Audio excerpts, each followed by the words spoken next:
Hello there. Thank you very much for giving me the chance to talk about Oromo Liberation Movement in the context of global anti-slavery movement. This is a topic closest to my heart, and I'm quite so grateful for the chance. Following the assassination of George Floyd in the US, in May this year, we have witnessed unprecedented scale of public protest.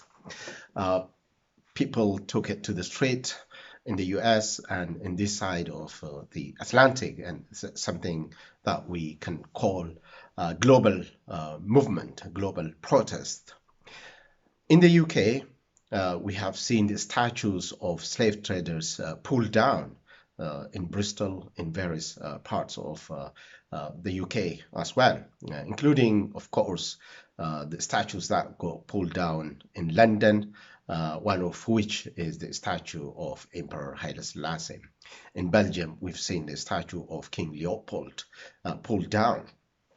This is as a part of global anti-racism and anti-slavery movement. However, Edward Castle, whose statue was pulled down in Bristol, or the other European slave traders, did never go to Africa. They did never capture slaves.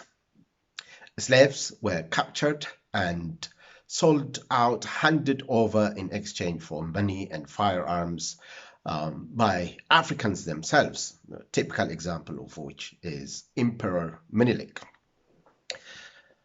At about the same time, the global movement was attended by protests.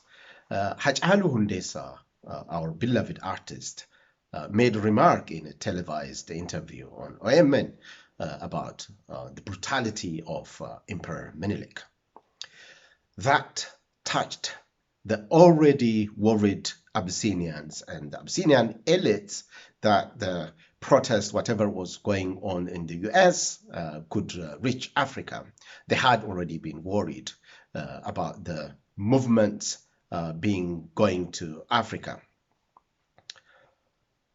That even though there is no evidence to directly link Hachalu's assassination to that remark of his on OMN, there are indications from the campaign that the Abyssinians launched against him following his interview, the 24/7 media campaign that they had been conducting, that his remark served as an immediate triggering factor for his assassination. So the point here, Hachalu's assassination and the subsequent protest throughout Oromia is not an isolated incident. It is part of the global movement. When it comes to Ethiopia, Ethiopia is an empire that was established by genocide and slavery. Oromia, Wolaita, Sidama, and others, other nations and countries in the current-day empire Ethiopia were conquered by Emperor Menelik with the help of the European colonial establishment of that time, who provided Emperor Menelik with firearms. Having used those firearms, what Emperor Menelik did was conquer Oromia, Wolaita, Kaffa, and others, and subjected the people of the conquered states to slavery. That's why in Oromo vocabulary, and when it comes to the Oromo Liberation Movement, the word slavery is literally translated as Gabrumma. So what the Oromo are fighting is, in fact, slavery. What the Oromo are fighting is this kind of brutality. So it is within this context that we discuss about slavery in the global context. In 19th century, Slavery in Empire Ethiopia was directly conducted by the government authorities. It was a source of revenue. It was a system of production in Ethiopia. And in fact, Empire Ethiopia was the main exporter of slaves to Europe. In his book, Dr. Timothy Durek, he gives a figure in his book, Serfs, Slaves, and Shifter, this book. He gives a figure that Ethiopia's export from the southern part of the current day Ethiopia, that is Oromia, Sidama, Walaita, was 12,000 up to 13,000 slaves each year annually. Those are the people who ended up in Europe, in plantations in Brazil, in Mexico, and many of those who also ended up in the US. And the other, there are a wide range of, the wealth of evidence to indicate how Ethiopia was established based on slavery and genocide. And in fact, this was run by the government itself. In his book, The Economic History of Ethiopia, Richard Pankhurst gives a figure.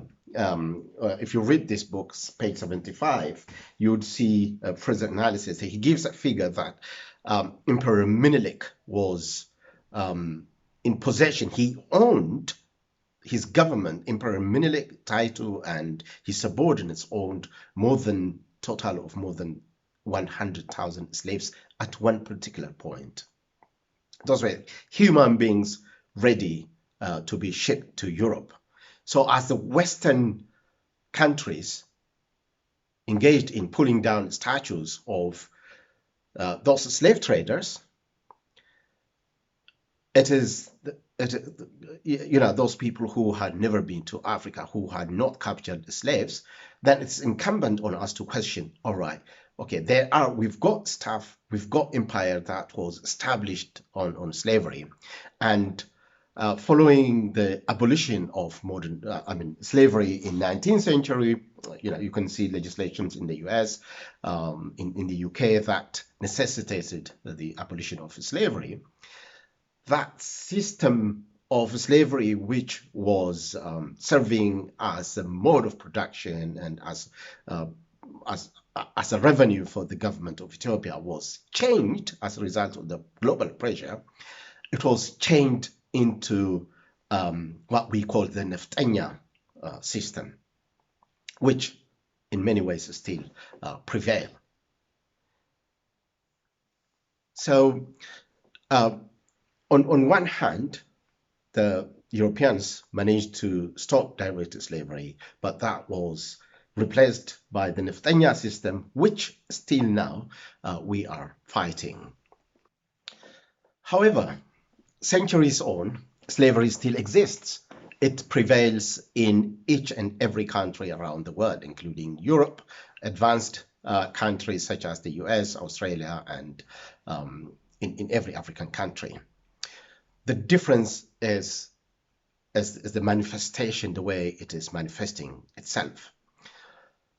Of course, in the 19th century, it was the government itself, in the case of Ethiopia, that was directly involving in slave trade. But in the modern day slavery, the government of Ethiopia is involving indirectly in feeding the modern day slavery. Modern day slavery is the biggest in terms of revenue. It is the largest illegal sector, which generates, according to research conducted by International Labour Organization, in 2005, the revenue from modern slavery was $44.3 billion each year. And that increased in more than double in 2018, and the figure grew into $150 billion. And there are millions of people who have been victims of this kind of slavery. And the Oromo are not immune to that. People are forced to flee home as a result of the atrocities that Abiy Ahmed's government and his predecessors have perpetrated against the Oromo. Our young men and women who fled home, they're finding themselves in the hand of slave riders in Sudan, in Libya, and in many other parts of the world as well. So they are fleeing home to save their lives, and then they end up in the hands of slave gangsters, which subject them for forced labor, gang rape, and for sexual exploitation, and in fact, harvesting organ, just taking people's organ for sale. And this is what prevails today in Libya. That's what our young men and women are facing as we speak now.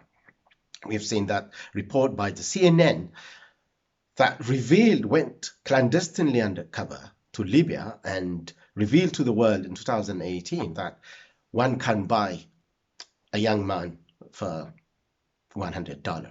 That is the world we are operating.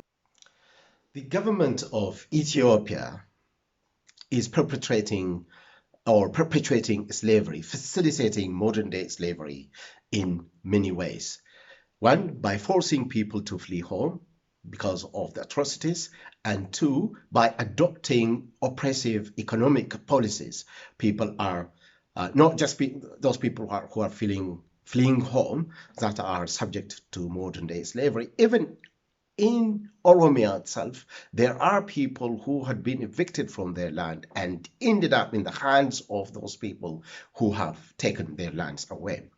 Now, leaving that aside, when we see people who are leaving Oromia in two routes, the route to the Middle East and the route to Europe and the Western countries, that's where slavery gets kicked in, where people directly subjected to that brutal in the 19th century form of slavery today.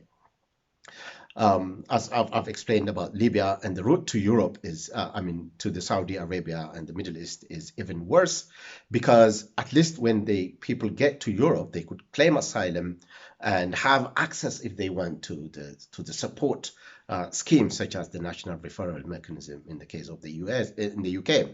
But what makes things even worse to those people who are ending up in Yemen and in Saudi Arabia and other Middle East countries is the fact that these Middle Eastern countries are not signatory to many of the international legal instruments and tools such as the Geneva Convention. So there is no way our young men and women claim asylum there. And those who end up in Europe, no matter how the injury is, at least they can build resilience. But even that, because of the complexity of the way the system works and lack of information, those people who are arriving in Europe are not having access to that kind of support. So the point is, what should be done? What, as Oromo scholars, what should we do in order to mitigate, at least in order to support those people who